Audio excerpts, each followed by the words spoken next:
Tawagin niyo po ako sa pangalang Maymay. Ako po ay taga Mindan Capiz. Pero hindi po ako dito ipinanganak.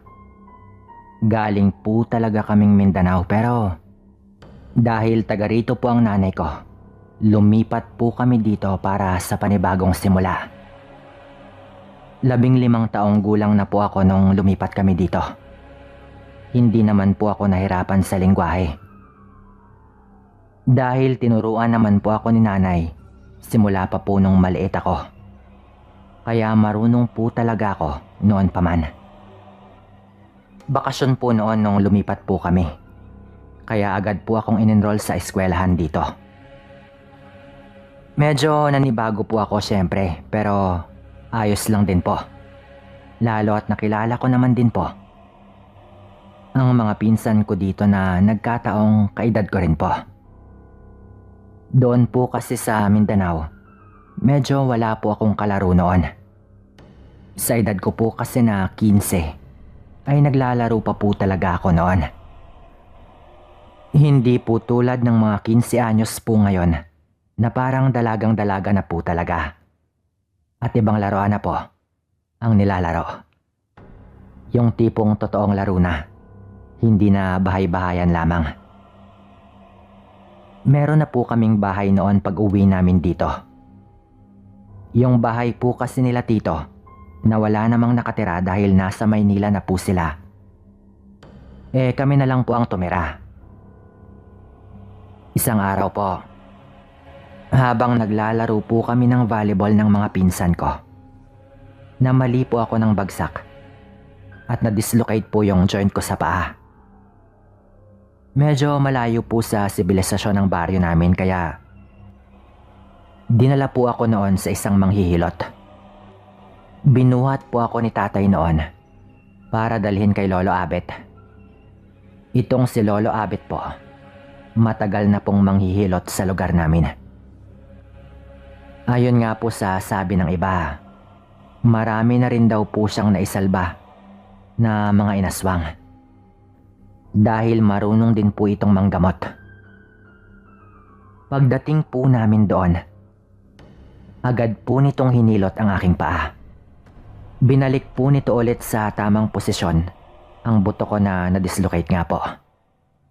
Habang hinihilot-hilot po niya ang paa ko, tinanong ko po siya kung totoo nga ba ang sabi tungkol sa kanya na nanggagamot siya ng mga inaswang.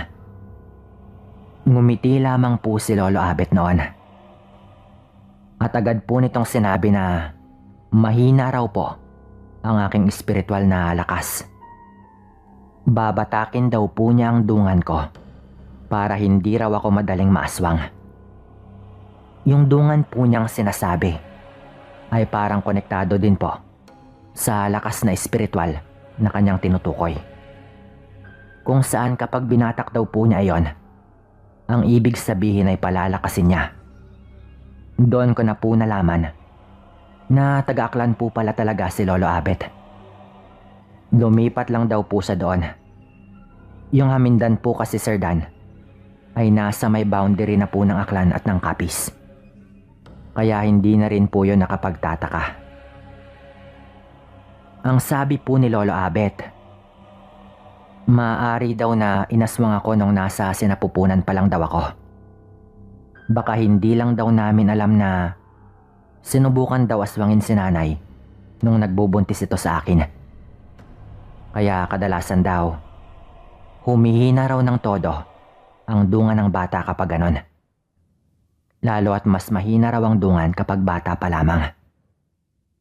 Sumagot naman po ang tatay ko na dinugo daw po pala noon si nanay at muntik na raw makunan noong ipinagbubuntis po nito ako, pero sa awa naman po ng Diyos, nagawa naman po nitong maisilang ako ng normal. Baka yun na pala ang panahon na inaaswang na siya pero hindi lamang nagtagumpay ang aswang. Pagkatapos pong hilutin ni Lolo Abet ang aking paa, hinilot-hilot naman po niya ang aking noo habang meron po siyang dinadasal. Hinihipan-hipan din po niya ang mga kamay niya habang nakapatong sa aking noo. Dahil mukhang kailangan daw talagang batakin ang dungan ko dahil napakahina raw. Siguro nakakatawa po to para sa iba. Pero seryoso po siya nang ginagawa niya po yon. At hindi lamang po yon. Hindi po kami nito siningil ng kahit ano. Kahit pati yung sa paghilot niya sa aking paa.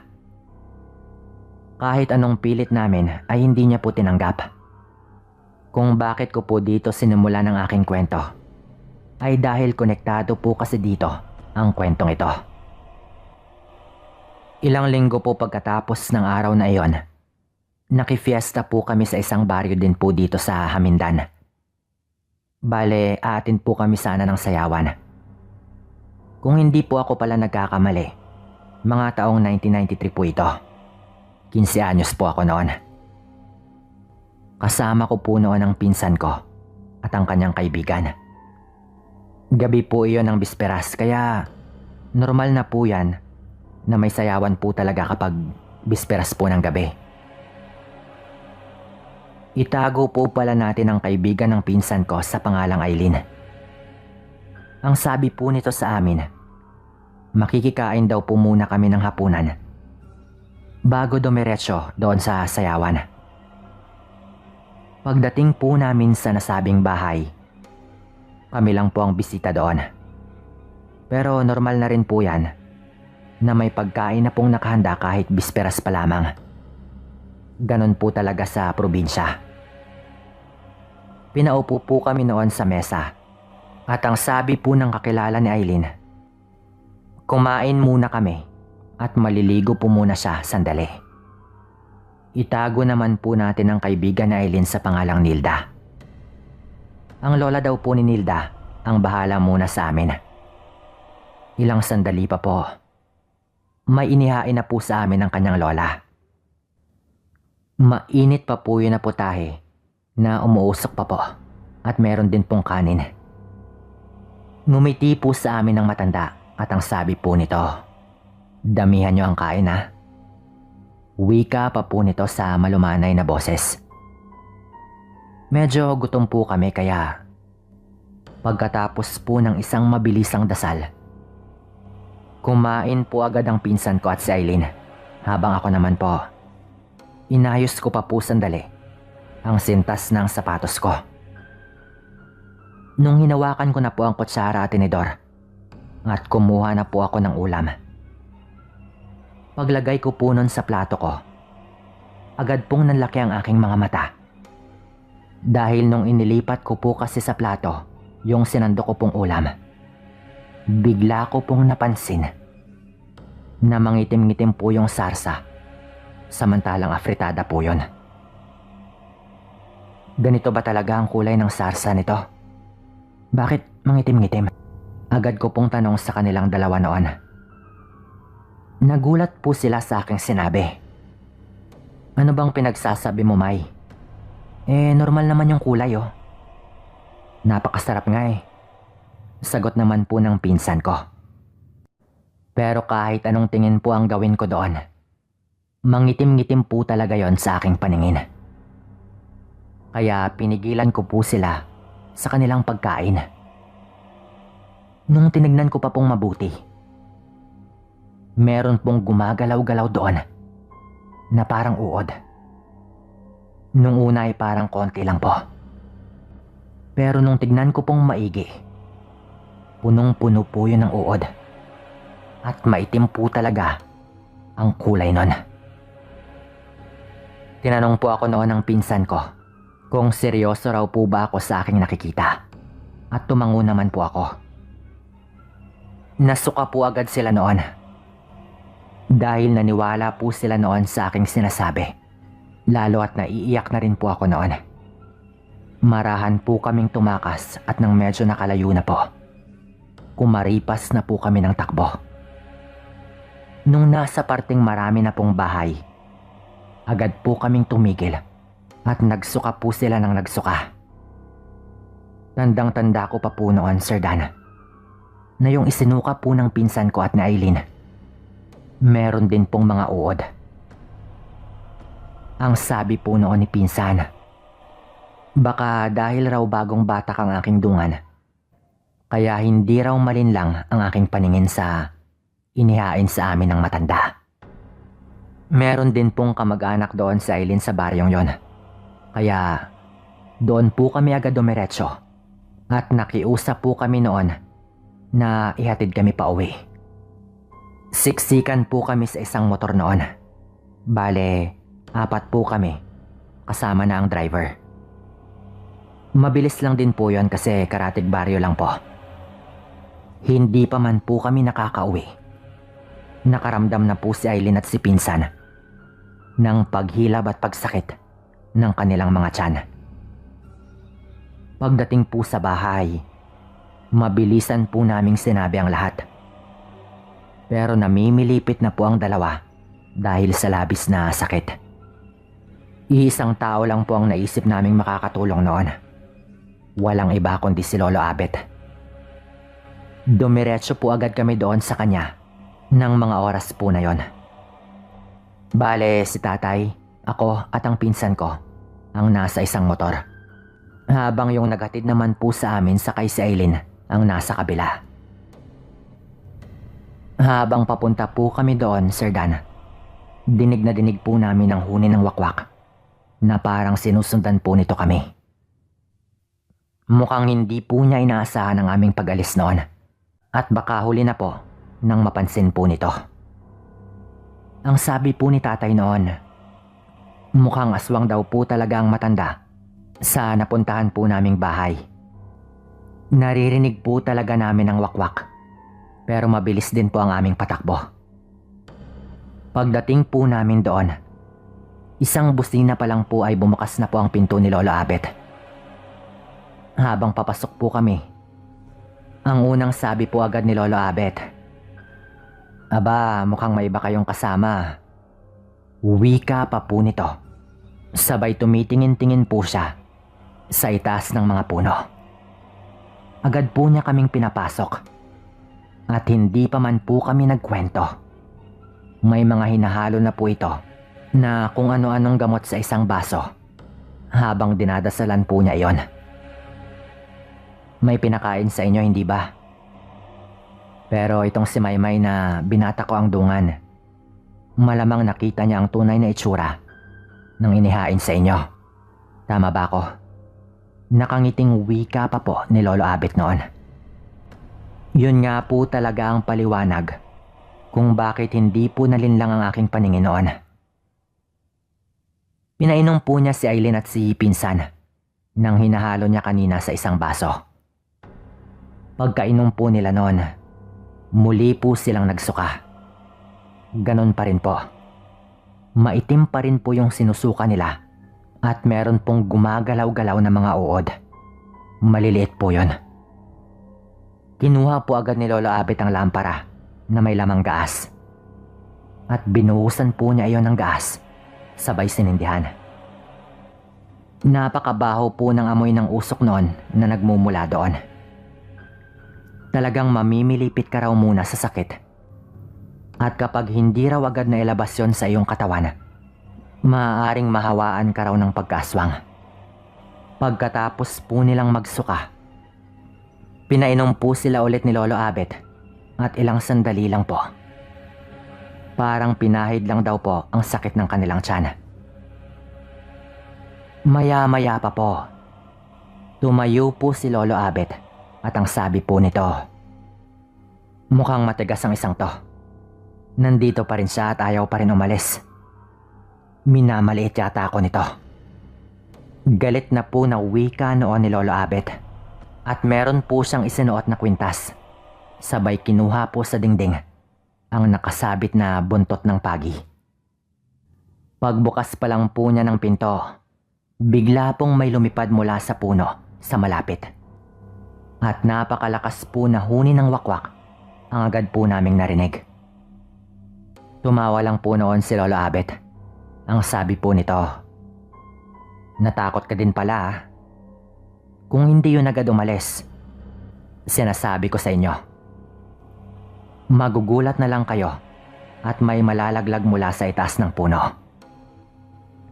Walang laban ang mga aswang sa mga buhay na salita. At marami akong alam na ganon. Sambit pa po nito. Isa-isa po nitong ipinatong ang kanyang kamay sa mga noo po namin habang meron po siyang dinadasal. Ang sabi po niya, para makauwi daw kami ng ligtas, na walang aswang na makakagalaw sa amin. Mag-ingat raw po kami sa susunod. Ang sabi pa po noon ni Lolo Abet, meron daw po akong potensyal na maging isang manggagamot kung gugustuhin ko raw pong magpaturo sa kanya. Pero hindi ko po yun ginawa. Hindi ko po tinahak ang landas ng pagiging isang manggagamot dahil natakot po ako noon. Simula po noon, hindi na po kami nakikifiesta pa. Yung kaibigan po ni Aileen na si Nilda, hindi na po niya kinausap ang muli. Magpapadala pa po ako ng iba kung mapili po ito. Sana nga po ay mapili. Salamat po at hanggang dito na lang.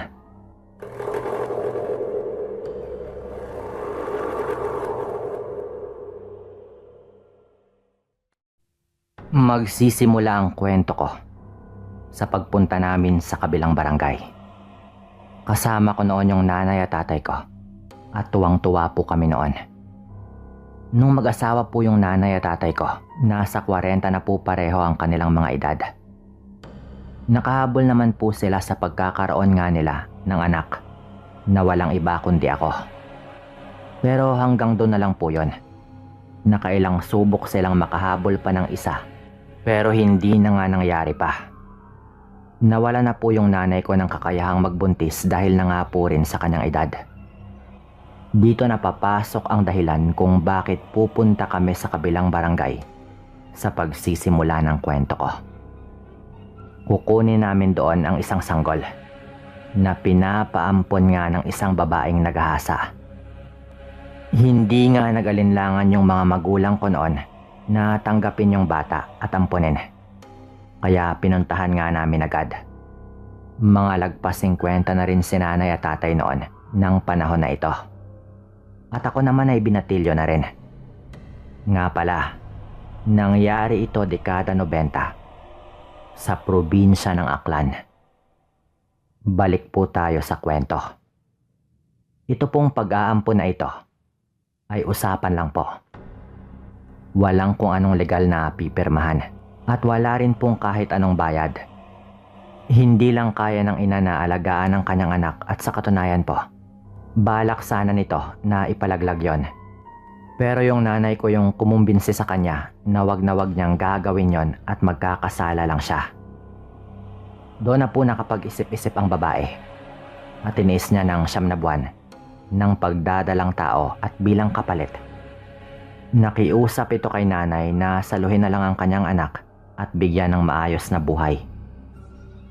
Bagay na tinanggap naman po ng nanay ko. Hindi naman po kami mayaman, pero kahit papaano, nakakaraos naman po kami. At gusto ko rin po talaga ng kapatid noon. Tulad ng usapan, kinuha na nga po namin yung bata. Yung napagkasunduan po namin noon ay hindi naman ipagkakait sa bata at sa ina niya ang pagkakataong makasama nila ang isa't isa. Kung sakali rin na gustong kunin o bawiin ng nanay ang kanyang anak, ay wala naman ding problema. Maayos po talaga lahat ng usapan noon. Inuwi na nga po namin yung bata at masaya po kaming lahat noon. May bago kaming miyembro sa pamilya. Sa aming tatlo, ako na po siguro yung pinakamasaya dahil talagang gusto ko ng kapatid. Nung kinuha namin yung baby, mga 1 buwan na rin po ito. Nung mga ilang buwan na ito sa amin, madalas namin siyang nilalabas kapag naglalakad-lakad kami tuwing Sabado o Linggo. Madalas ako yung kumakarga sa kanya noon. At mabilis nga pong lumaki yung bata sa puder namin. Mga 3 taong gulang na po yata yung kapatid ko na ito nung merong nangyari na hindi inaasahan. Tawagin po pala natin yung kapatid ko sa pangalang Mike. Lalaki po ito. Sa ganong edad niya, nagsimula po siyang magkasakit noon. Lagi siyang sinasakitan ng kanyang tiyan na hindi namin alam kung bakit. Pina-check up na po siya sa doktor. Nakailang balik na rin sila nanay at meron na ring mga gamot na nireseta. Pero mawawala lang saglit tapos tuwing gabi, babalik na naman. Malusog po na bata si Mike. Medyo malaman. At katunayan ay nitong ganitong edad lang siya nagkakasakit. May mga oras po na namimilipit pa po yung bata dahil po sa sakit. Isang gabi, nagising yung nanay at tatay ko dahil may tinuturo si Mike sa may bintana. Takot na takot ito noon na parang meron talaga siyang nakita. Nung tignan naman nila tatay ay wala namang kung ano doon. Ang nakapagtataka po talaga noon, tuwing gabi lang sumasakit yung tiyan ng kapatid ko. At pagsapit naman ng umaga, nawawala naman din na parang walang nangyari. Pero syempre hindi ibig sabihin nun ay hindi siya nahihirapan. Katunayan hindi nga ito nakakatulog. Pati na rin po yung mga magulang ko. Dahil magkasama sila sa kwarto. Sabi ng tatay ko noon, nung nag-aagahan kami ng sabay-sabay, patignan na siguro natin sa albularyo itong si Mike. Nag-aalala na ako sa pagsakit ng kanyang tiyan eh. At bakit tuwing gabi lang?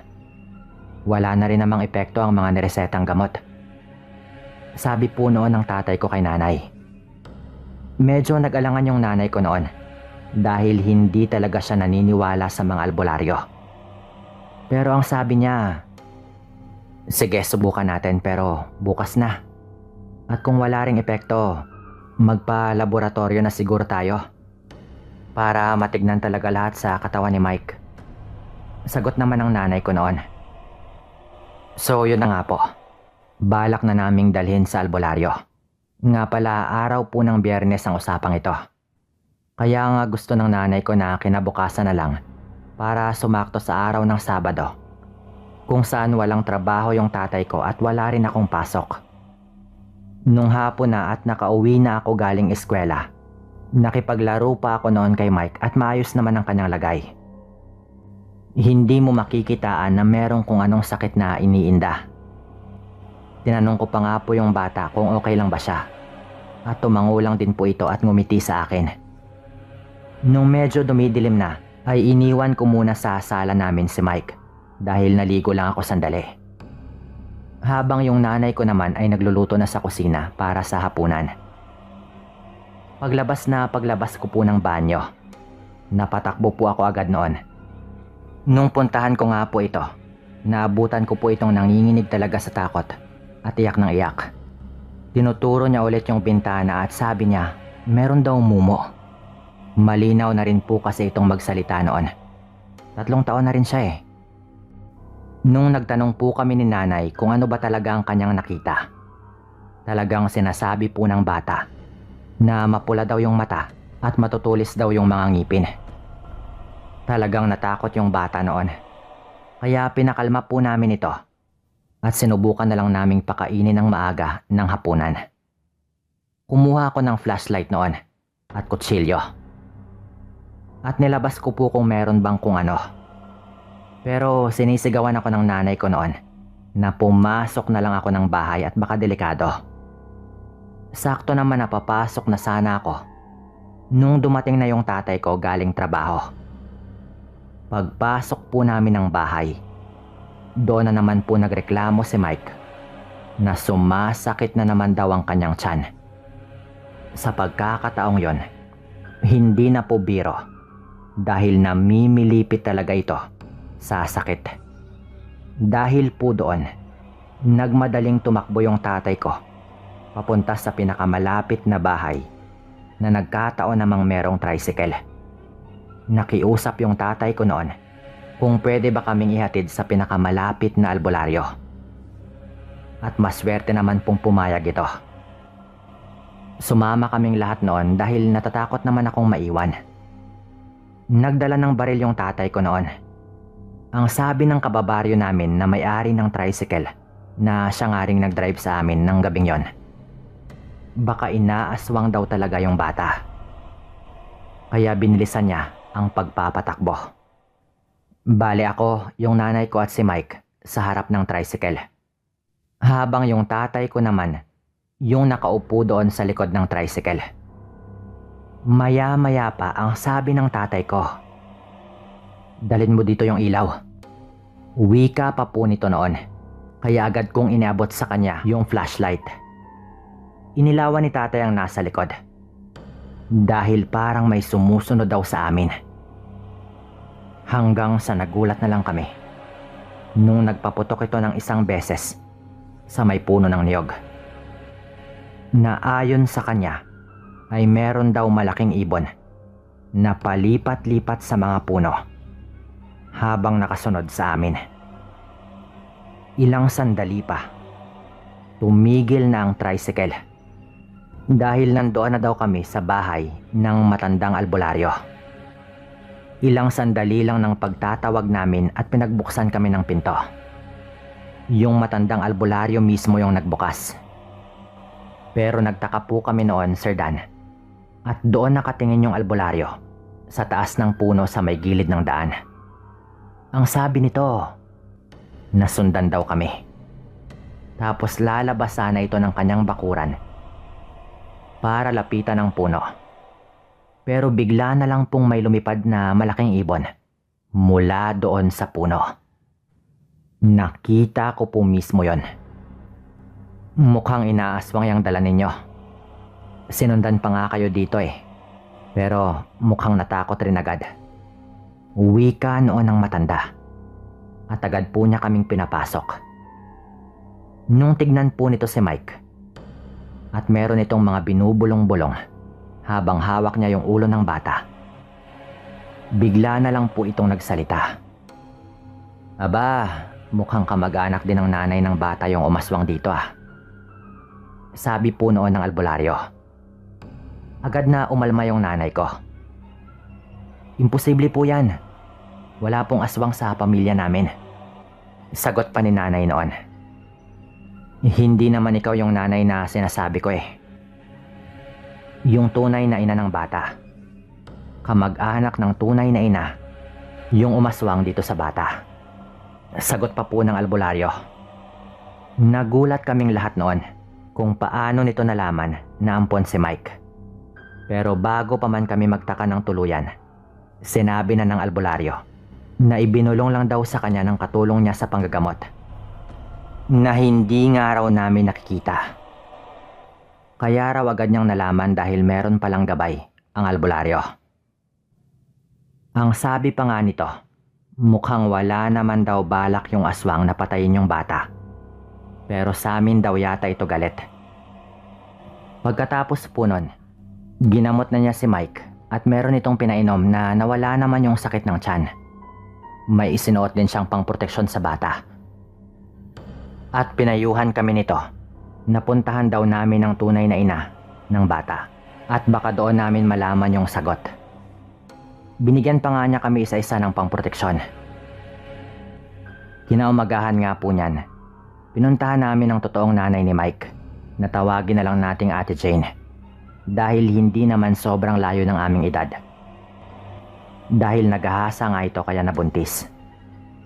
Nung sabihin namin sa kanyang nangyari, iisang tao lang ang pumasok agad sa kanyang isip.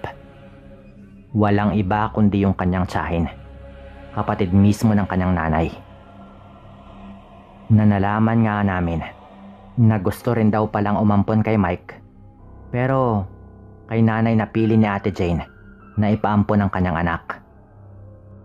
Kaya raw hindi niya pinaampon sa kanyang tiyahin ay dahil nga sa parehong dahilan kung bakit kami napunta doon. Alam na raw pala nila na aswang nga talaga yung kanyang tiyahin. Kaya hindi niya kayang ipagkatiwala doon yung kanyang anak. Umiyak po si Ate Jane noon at niyakap niya si Mike at hingi rin siya ng hingi ng tawad sa amin. Ang sabi ng nanay ni Ate Jane, kakausapin daw niya ng masinsinan ang kanyang kapatid. Basta't wag raw naming puntahan at baka magalit palalo. Kaya umuwi na lang din po kami noon. Lalo at sinabi naman ng albularyo na hindi na raw magagalaw ng aswang si Mike dahil sa kanyang ibinigay na proteksyon. Mga ilang araw ang nakalipas, pumunta po sa amin si Ate Jane at yung nanay niya. Dala-dala ang balita na nagawa naman daw nilang pakiusapan yung kanyang tiyahin.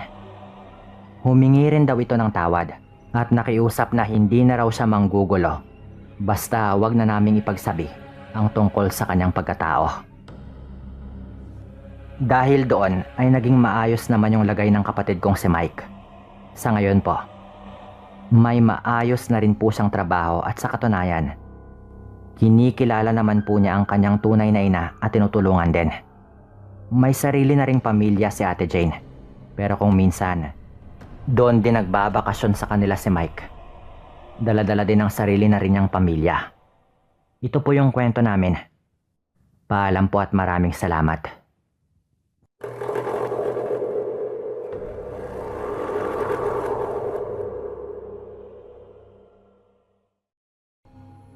Magandang araw po sa inyong lahat.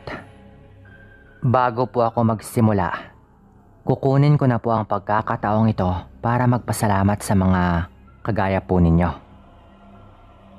Naging kakaiba ang pag-quarantine ko pag uwi ko ng Pilipinas dahil sa pakikinig ng inyong mga kwento. Ito pong kwento ko ay nangyari noong ako ay binata pa sa isang baryo sa probinsya ng Antique. Ngayon po kasi ay nasa lagpas 50 anyos na rin po ako.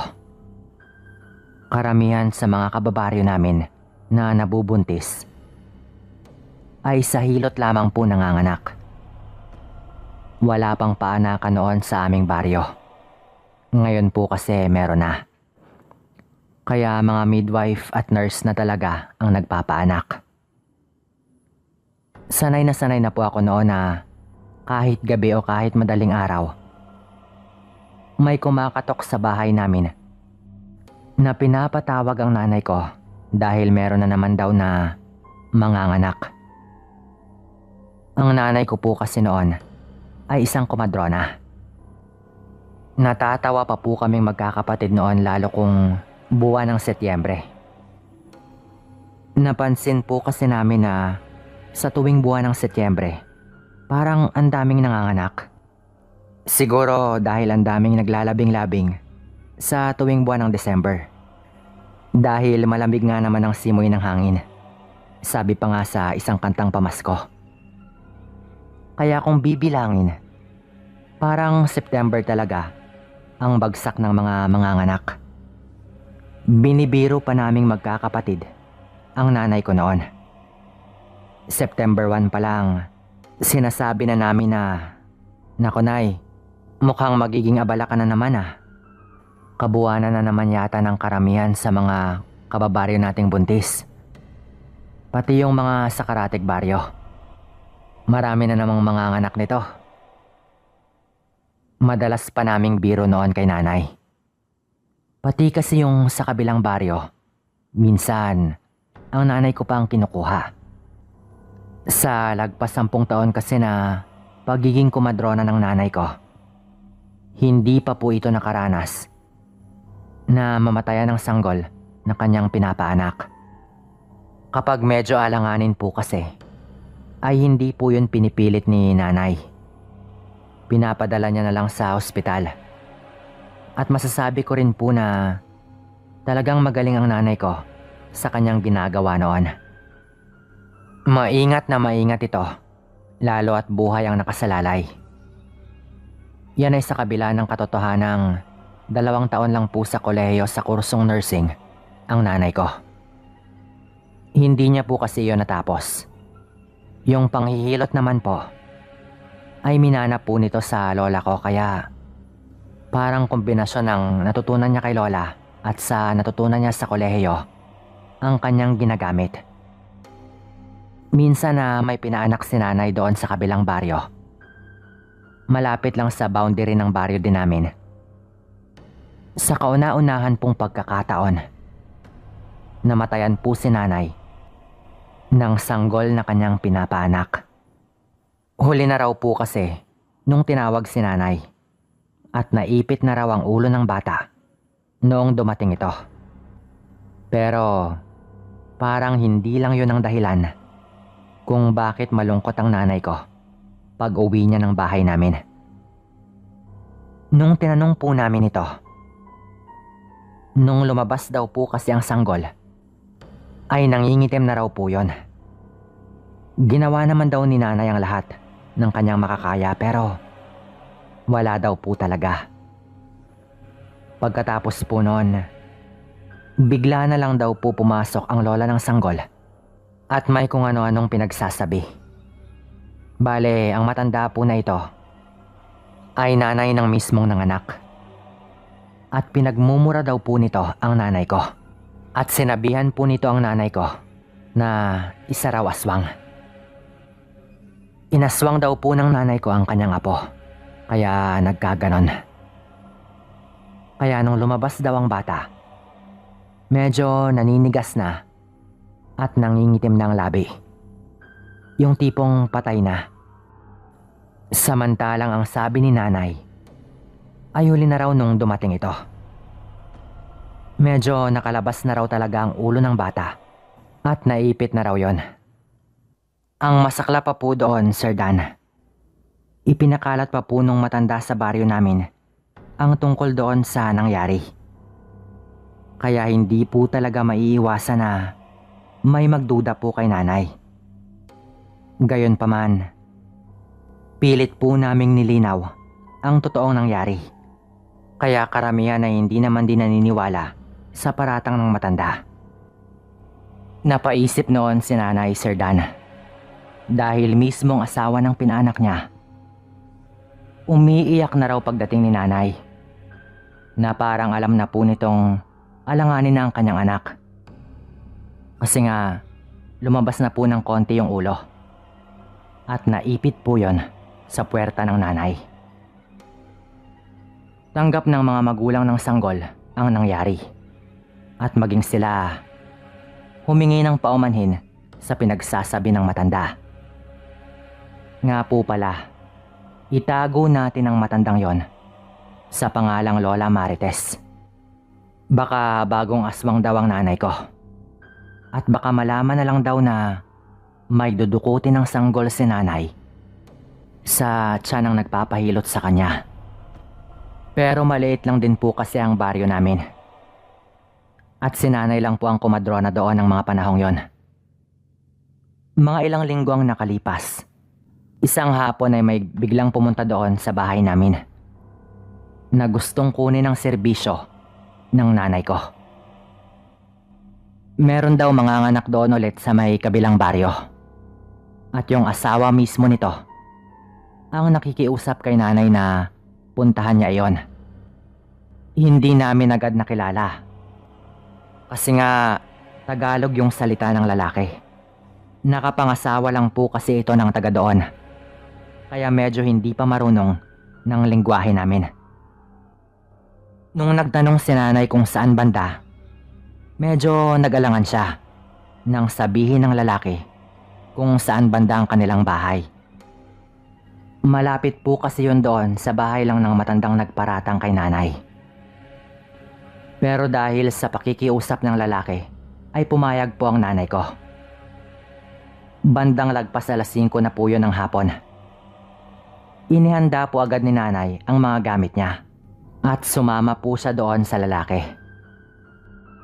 Ngunit inabot na po ng mga bandang 7:00 ng gabi ay hindi pa rin po nakakabalik ang nanay ko. Siyempre, alam naman po namin na minsan talaga natatagalan. Lalo at hindi naman po madali ang manganak at magpaanak. Minsan nga kinabukasan pa po pala talaga manganganak. Pero hindi ko po maiwasang mag-alala dahil doon banda po talaga may mga naniniwala sa paratang ng matanda na aswang ang nanay ko. Baka kako tambangan siya sa kanyang pag-uwi. At kung ano pa ang gawin sa kanya.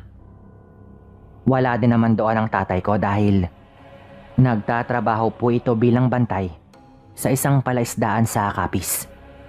At bihira lang po ito kung umuwi doon sa bahay. Kaya bilang binata na rin ng mga panahon po na iyon, sinabihan ko ang mga kapatid ko na susundiin ko na lang si nanay. Narinig ko naman yung sinabi ng lalaki kung saan yun banda. At isa pa, kabisado ko naman po ang pasikot-sikot sa kabilang baryo. Bago umalis ay kinuha ko ang patalim ni tatay. Madalas ko pong dalhin yon kapag umaalis po ako ng gabi. Malalaki na rin naman po ang mga kapatid ko kaya alam kong ayos lang po sila. Ang tinandaan ko lang po noon ay sa harap daw ng dating panaderya. Malapit ang bahay na iyon. Alam na alam ko po yon dahil madalas po ako doon nung kabataan ko. Sa kabilang daan nga lang po ako dumaan dahil mas mabilis po doon kahit medyo madilim dahil walang masyadong bahay. Hanggang sa sobrang lapit ko na po sa may likod ng bahay na naririnig ko na po yung boses ng nanganganak na halatang nahihirapan. Sa isip ko noon, kaya pala, hindi pa pala tapos. Ngunit agad po akong natigilan nang mapansin kong parang may kung anong gumagalaw doon sa may gilid ng bahay. Siguro nasa mga 10 metro na lang po ang layo ko noon sa bahay. At nung tumigil ako at tignan kong mabuti, napansin kong isa po yung taong nakaluhod. Habang nakaharap sa dingding ng bahay na animoy may sinisilip. May ilaw po sa may harap ng bahay at kahit papaano, abot yun ng bahagya sa gilid kaya naaaninag ko. Napatago po ako noon sa isang puno at bigla na lamang po akong kinilabutan nang mapansin kong isang matandang babae ang sumisilip doon sa may dingding. Ang kakaiba pa po doon, nang bigla na pong umiyak ang sanggol, kitang-kita ko po na parang nanggigigil po ang nakaluhod na matanda. At pinagkakalmot po nito yung dingding ng bahay. Sobrang kinabahan ako nang mapansin ko yon. Lalo at nakita ko po na napakahaba po ng kuko nung matanda. Sigurado na po ako noon na may butas po talaga ang dingding sa parting yon. Dahil nung medyo nilihis po nito ang kanyang ulo, may tumatagos po na ilaw mula sa loob ng bahay doon banda.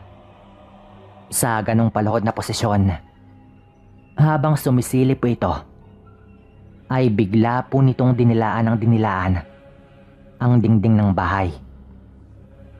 Habang ang kanyang mga kuko ay gumuguhit na po sa dingding na plywood. Hindi po ako pwedeng magkamali. Sa maikling sandali, ay agad po akong naligo sa pawis dahil sa labis na kaba. Gusto ko na pong tumakbo noon o sumigaw. Habang patuloy na dinidilaan ng matanda ang dingding ng bahay habang nakaluhod na parang takam na takam. Maingay po sa loob ng bahay dahil umiiyak nga po ang sanggol. At syempre, tuwang-tuwa po sila dahil bagong panganak. Kaya siguro ay hindi po nila naririnig ang ginagawa ng aswang sa dingding. Nung bigla po itong lumingon sa aking direksyon, napayuko po ako dahil doon ko na po nasigurado na aswang ang matanda. Yung mga pangil, yung mahabang dila, yung mga matang animoy nagliliwanag. Nakatingin lang po ito sa aking direksyon at bigla po itong dumapa. Alam ko pong sa punto po na iyon, nakita na po niya ako. Kaya agad po akong napasigaw. Aswang, Nay! May aswang dito! Nay! Takot na takot ko pong sigaw noon. Dahil nakakatakot po talaga ang mukha ng matanda. Nung ginawa ko po yon, parang hayop po yung tumakbo palapit sa akin. Dahil po doon, natalisod po ako noon sa malaking ugat ng puno. At bigla po akong napaupo sa lupa. Gumagapang po ito at naglalaway kaya napabunot po ako agad sa dala kong patalim. Pero nung agad pong bumukas ang pinto ng bahay, Mabilis po yung tumakbo sa madilim na parte. Mabilis po talaga yon, na walang mag-aakalang matanda ang babaeng yon. Nung lumabas po sila nanay, sinabi ko po ang lahat pati yung itsura ng matanda. Bago po ito tuluyang nagbago ng anyo nito. Yung buhok, yung katawan, yung suot, lahat po yon sinabi ko. Nanginginig po ako noon. Ngunit laking gulat po namin noon na may naiwang damit doon sa may damuhan. At ang mas ikinagulat pa po namin, kilala po ng asawa ng nanganak ang damit na iyon. Si Lola. Wika pa po nito, sabay banggit sa pangalan ng matanda, nga itinago nga natin sa pangalang Marites.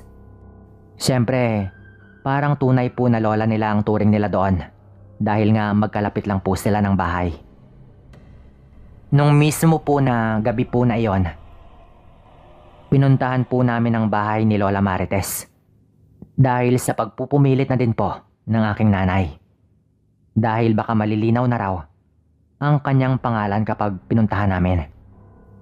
Nung nandoon na po kami, mismo ang anak po niyang babae ang nagkumpirma na sa nanay nga po niya ang damit na iyon. Isa po yung kulay asul na duster. Yun daw ang suot ng nanay niya nung araw na iyon. Pero nung lumabas po ang matanda, ay todo tanggi pa po ito. Hindi raw po niya alam kung paano yun napunta doon. Ngunit hindi po namin inaasahan na bigla na lamang pong umiyak ang kanyang anak. Ang sabi po nito, "Nay, tama na. Alam naming walang kinalaman ng kumadrona sa pagkamatay ng anak namin. Alam naming ikaw ang may gawa. Nung araw na iyon, kakaiba ang ikinikilos ninyo. Marami na kaming napansin. Kahit yung asawa ko, matagal nang sinasabi sa akin ang tungkol sa pagkatao mo. Ganun yung pagkakaalala ko po sa sinabi ng anak niya. Dahil maging sila raw, may mga napapansin na rin sa mismong nanay nila." Hindi po makasagot ang matanda noon. At sa halip, pinalayas po niya kaming lahat doon. Pati yung kanyang anak pinapaalis po nito. Kaya umalis na po kami. Aswang po talaga ang matanda. Balita po namin noon, lumayas po ang anak niya at ang kanyang asawa. At simula po noon, maraming naglabas ang mga nakasaksi sa kakaiba raw na ikinikilos ng matanda. Patay na po ang matandang yon.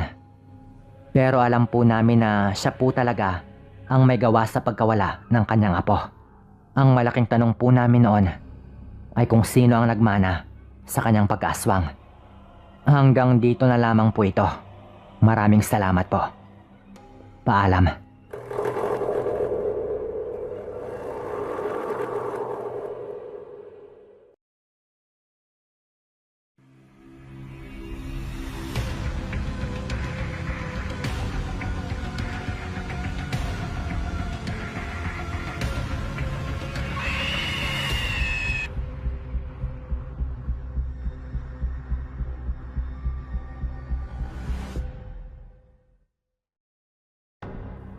Magandang araw po sa inyong lahat. Ibabahagi ko lang itong kwento na nangyari noong isa pa lamang yung aming anak ng aking asawa. Noong mga panahong ito, nasa may bandang Mindanao pa po kami nakatira. Tawagin na lang pala ninyo ako sa pangalang Lynette. At yung aking asawa naman ay papangalanan na lamang nating June.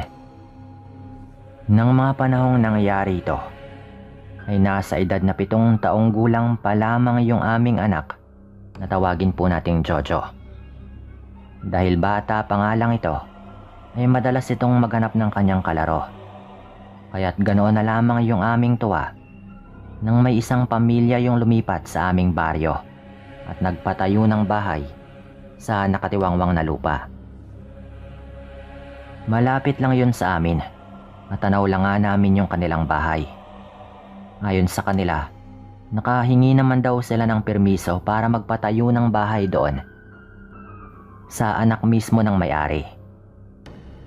Dahil yun nga yung unang pagkakataon na may maituturing talaga kaming kapit-bahay na literal na malapit lang din sa amin. Napapadalas yung aking pagtungo at pakikipagkwentuhan sa kanila. Tawagin na lamang natin yung mag-asawa sa pangalang Albert at Gina. Meron silang anak na kaedad lang din ng anak namin. Natawagin na lang din natin sa pangalang Tonton.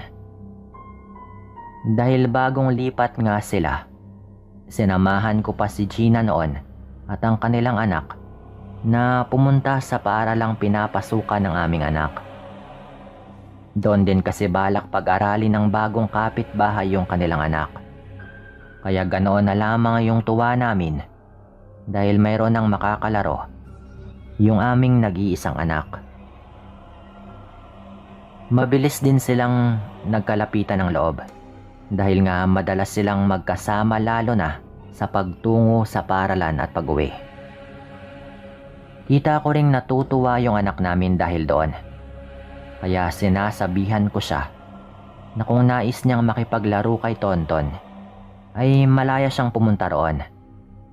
Ang tanging kondisyon ko lamang ay magpapaalam muna siya at huwag magpapagabi ng uwi kahit pa sabihing malapit lang yon. Siya nga pala, nag-abroad din noon yung asawa ko. Nagtrabaho ito bilang welder doon. Dahil doon, dalawa lamang kami ni Jojo yung nasa bahay. Bale, pagdating nga ng bago naming kapitbahay, mga ilang linggo lang siguro ay umalis rin yung asawa ko. Isang pagkakataon noon, nagpaalam nga yung aking anak na maglalaro lamang daw sila ni Tonton. Dahil araw naman ng Sabado yon at wala naman siyang natitirang mga takdang aralin, hindi na nga ako tumanggi pa sa kung ano mang nais nito at hinayaan ko na siya na makapunta sa kapitbahay namin. Naisip kong mainam nga yon dahil malilibang yung anak namin at malilihis yung kanyang atensyon at pangungulila sa kanyang ama sa pamamagitan ng pakikipaglaro kay Tonton. Noong mga panahong yon, ay naiwan ako sa aming bahay at napagpasyahan kong tapusin na lamang yung mga tatrabahuhin ko. Habang abala ko sa pagtatrabaho, iniisip ko yung aming anak at yung magiging kinabukasan nito. Naisip ko pa nga noon na sana'y mabuting impluwensya si Tonton sa aming anak nang sa gayon ay hindi ito mapariwara. Umabot ng 3:00 ng hapon at hindi pa rin nakakauwi itong anak namin. Naging madalas na nga noon yung pagdungaw ko sa bintana upang pagmasdan ang kanyang pagdating. Subalit umabot na nga ng 4:00 ay hindi pa rin ito nakakauwi. Dahil malapit lang din yung bahay ni Gina sa amin, ay hindi naman ako nabahala talaga tungkol sa kaligtasan ng aking anak. Ang tanging sabi ko pa sa aking sarili noon ay baka nawili lamang ito sa pakikipaglaro kay Tonton. Siguro kapag tuluyang madilim na yung paligid, ihatid naman nila si Jojo rito. Bulong ko pa nga noon sa aking sarili habang panay yung pagdungaw sa bintana. Noong mga panahong yon, abala ko sa pagluluto ng aming magiging hapunan. Dahil doon ay hindi ko na nga inisip pa yung anak namin dahil alam kong uuwi naman ito. Inisip ko pa na kapag hindi pa talaga ito makauwi, ay pupuntahan ko na lamang siya kina Gina. Subalit dumating nga yung mga 6:00 na ng gabi at medyo madilim na nga yung paligid, pero hindi pa rin nakakauwi yung anak namin. Masyado akong naging kampante noon. Dahil nga malapit lang din. Nakaluto na ako ng hapunan noon. Kaya naisipan kong bumaba sa aming bahay at tumungo na nga kina Gina.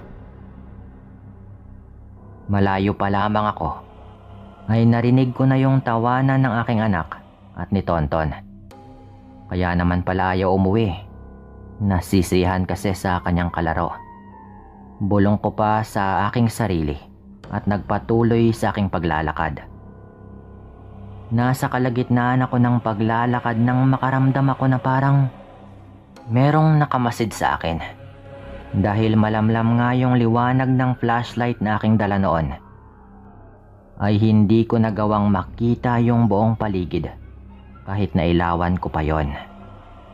Dahil doon, isinawalang bahala ko na lamang yung nasabing bagay at itinoon na lamang yung aking pansin sa aking dinadaanan. Noong tuluyan akong makalapit sa bakuran ni Gina, ay tinawag ko na nga yung aking anak. Subalit kahit nakailang tawag na nga ako, ay hindi pa rin ito sumasagot. Naisip ko noon na baka hindi gaanong naririnig yung pagtawag ng tao mula sa labas dahil saradong-sarado nga yung kanilang bahay. Kaya naisipan ko na sanang dumaan sa likuran ng kanilang bahay at doon na nga tawagin yung anak ko. Nagsimula akong humakbang patungo doon sa likod ng bahay ni Gina. Ngunit ganoon na lamang yung gulat ko nang may mahagip yung flashlight ko na isang malaking aso. Noong unay hindi ko napansin yon. Pero nung nailawan ko nga, ay ganoon na lamang yung gulat ko noong may malaking asong nakaupo sa hindi kalayuan. Animoy nagmamasid ito sa paligid ng bahay ni Gina. Noong mga panahong yon, iniisip ko na baka mabangis yon.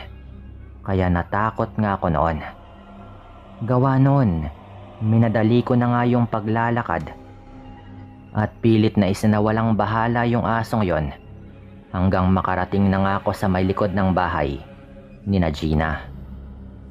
Nung naroroon na nga ako, napalingon pa ako sa aking dinaanan at halos mapaigtad ako sa takot nang makita kong nakatitig sa akin yung malaking aso at nagbabaga yung kanyang mga mata. Pinatay ko pa nga noon yung ilaw at tinitigan ng maigi yung asong yon. At dahil doon, nakumpirma ko nga na nagbabaga talaga yung kanyang mga mata. Bakit kaya nagbabaga yung kanyang mga mata? Tanong ko pa nga noon sa aking sarili. Wala pa akong ideya noon kung ano talaga yung asong yon. Kaya hindi nga ako natakot ng sobra. Hinayaan ko na lamang siyang nakaupo roon at nagpa siya akong magpatuloy sa paglalakad patungo doon sa likod ng bahay ni Gina. Nung naroon na nga ako ay tinawag ko nga yung aking anak at sa kabutihang palad, dumungaw naman sa akin yung asawa ni Gina. Pinakyat ako nito sa kanilang bahay at sinabing naghahapunan na nga yung anak ko roon. Sinabihan nila akong sumabay na nga sa kanila pero tumanggi ako at sinabing nakapagluto na rin ako sa bahay. Sayang naman kung sakaling hindi ko pa yon kainin, diba? Nasa ganong sitwasyon nga kami nang maalala ko yung aso sa may labas ng bahay. Kaya nagtanong ako sa kanila noon. May bago ba kayong alagang aso? Tanong ko pa.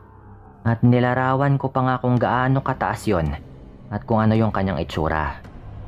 Subalit na mulagat yung mga mata ni Gina at ng kanyang asawa. Naanimoy gulat at takot ang kanilang nararamdaman. Bakit? Ano bang problema? Tanong ko pa nga noon. Namulagat pa nga noon yung aking mga mata at hindi ko inaalis yung titig ko sa kanila habang hinihintay ang kanilang sagot. Malamang ay aswang yung nakita mo. Hindi yun isang normal na aso. Isa pa, kanina pa sumasakit yung aking tiyan at nakarinig kami ng mahihinang paghuni ng tiktik sa paligid. Wika pa nga ni Gina. Noong mga panahon yun ko lamang naisip na marahil ay aswang nga yung asong yon. Noon ko lang din nalaman na 2 buwang buntis pala yung aming kapitbahay. Dahil sa aking sinabi, kinuha ng asawa ni Gina yung kanyang itak pati na rin yung flashlight. At dali-dali itong lumabas ng kanilang bahay. Umikot ito sa paligid ng kanilang bakuran. Subalit wala naman siyang nakitang aso roon. Sinabi ko pa nga sa kanya kung saan ko yun nakitang nakaupo. Pero kahit saang banda niya nga ilawan ay wala na yun doon. Subalit sa halip na makampante, lalo nga kaming natakot nang may narinig kami sa likod ng kanilang bahay. Sinabi namin yon sa kanyang asawa. Kaya doon na nga dumiretso si Albert upang ilawan yung buong paligid. Walang ano-ano. Nakarinig kami ng malakas na pagmumura ng asawa ni Gina. Sinundan po yun ng tunog ng pag-ungol at magkakasunod na tunog ng pagtaga. Dahil hindi ko nga gaanong nakikita kung ano nga bang nangyayari doon sa labas ng bahay. Mula sa aking pwesto, naisipan ko tuloy na buksan yung pintuan sa may kusina. At ganoon na lamang yung gulat ko nang makita ko si Albert na may kinakalabang malaking aso. Nakipaglaban sa kanya yung asong yon. Ngunit dahil maitak nga yung lalaki, ay nahirapan yung nilalang na makipagtunggali rito. Mura pa rin ng mura yung asawa ni Gina habang tinataga yung aso na noon ay pilit ng umiiwas. Subalit makalipas lamang yung ilang sandali ay nagawang tamaan ng lalaki yung kaliwang tenga ng hayop na iyon at tuluyan pa nga po yung naputol. Isang malakas na paghiyaw yung nagawa ng nilalang. Pero dahil nawalan nga siya ng focus ay naging madali para sa asawa ni Gina. Natagay nito sa kanyang leg. Natamaan niya yung aswang sa leg nito. At dahil madulas nga yung katawan, ay hindi pa rin niya nagawang tamaan talaga ng malalim. Bago pa man tuluyang mapatay ng asawa ni Gina yung aswang na iyon, mabilis na tumakbo yun palabas sa kanilang bakuran. Kitang-kita ko kung paanong tumakbo yung asong yon habang tumitilamsik yung kanyang dugo. Nang mga panahong yon, hinabol pa siya ni Albert hanggang sa labas ng kanilang bakuran. At nang tuluyan na nga makalabas sa kanilang bakuran, sinigawan pa nga nito yung aswang na yon at binantaan na sa oras na bumalik pa ito, ay hindi na nga niya bubuhayin pa yon. Halos manuot noon sa aking buong katawan ang takot na aking nararamdaman dahil sa aking mga nakita. Gayunpaman, pinilit kong ikubli yung kilabot na aking nararamdaman dahil hindi pa kami nakakauwi sa aming bahay. Bago tuluyang makabalik sa loob ng bahay yung asawa ni Gina, ay umalis na nga rin ako sa aking pwesto at bumalik sa aking anak. Hindi ko na muna ikwento sa kanila yung nangyari at hinayaan ko na si Albert na lamang yung magpaliwanag sa kanila kung ano nga bang nangyari. Pagkalipas ng ilang sandali ay bumalik na nga rin yung lalaki at sinabi nito yung lahat ng mga nangyari. Kita ko pa noon yung galit sa kanyang mukha habang nagkukwento patungkol sa ginawa niya doon sa nilalang. Nalaman ko rin na ilang gabi na ring pabalik-balik yung nasabing aswang sa may labas ng kanilang bahay. At noong gabing yun lang din, nagkaroon ng lakas ng loob na pumasok yung aswang sa kanilang bakuran ayon pa nga sa kanila. Naisip ko rin noon na marahil ay sinundan nga nito ako nang tumungo ako sa likod ng bahay ni Gina. Huwag lamang magkakamaling babalik yung asong yon dito. Titiyakin kong pupugutan ko siya ng ulo at wala akong pakialam kung sino pa siya. Wika pa nga ng asawa ni Gina. Dahil sa nangyaring yon, sinabihan ko nga sina Gina na maglagay na lamang ng mga pangontra sa paligid. Sa kaparaan ng yon, ay hindi tuluyang makakapasok yung aswang sa loob ng kanilang bahay. Noong mga panahong yon, Nagpaalam na nga rin kami ng aking anak na uuwi na sa aming bahay. Habang naglalakad noon pa uwi, ay hindi mawala yung takot sa aking sistema dahil sa mga nakita ko. Hanggang sa makarating na nga kami sa aming bahay, pinaninindigan pa rin ako ng aking mga balahibo sa batok. Hindi ko inakala na makakakita ko ng aswang na nakaantabay sa may labas ng aming kapitbahay. Sa takot ko na baka sinundan din kami ng nilalang, naglagay na nga ako ng bawang sa aming mga bintana at pati na rin asin. Hindi rin ako masyadong nakatulog ng gabing yon sa takot na baka pasukin nga kami kahit na may mga pangontra sa aming bintana.